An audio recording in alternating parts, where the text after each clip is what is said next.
I mentioned this, partners extending your reach. So, this almost, it's funny because now this feels so like such a much more innocent time. So we had this idea last year to do an Easter election campaign, and we didn't want to parody the current um, campaign for obvious reasons. We knew that would just take us into territory that we were uncomfortable with, but the Lindt chocolate bunny is an iconic bunny, and the Peeps chick are two of kind of the iconic Easter candies. And so we staged a mock election between the two candidates. And so, we did things with them on Twitter where the two would go back and forth with each other. So, Bunny would throw out a barb, and then 5 minutes later, Peep would tweet back.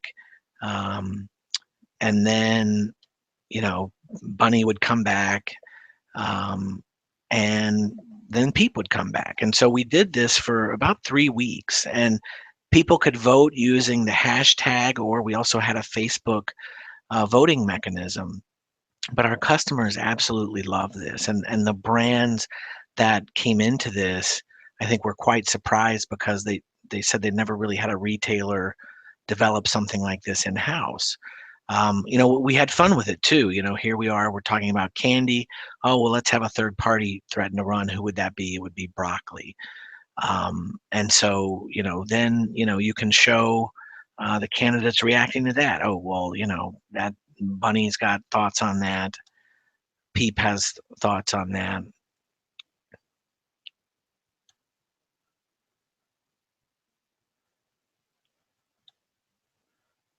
And again, our customers absolutely love this. In fact, through the end of March last year, so from January to March, the Easter election campaign accounted for about 30% of the total engagement across all of our social platforms, which was phenomenal for a single campaign.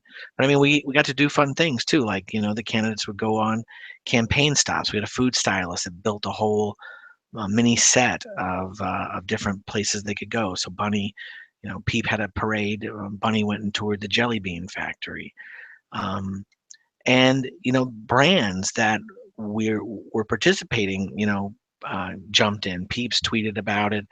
Hidden Valley Ranch threw out probably one of the more random tweets saying that they both paired well with ranch.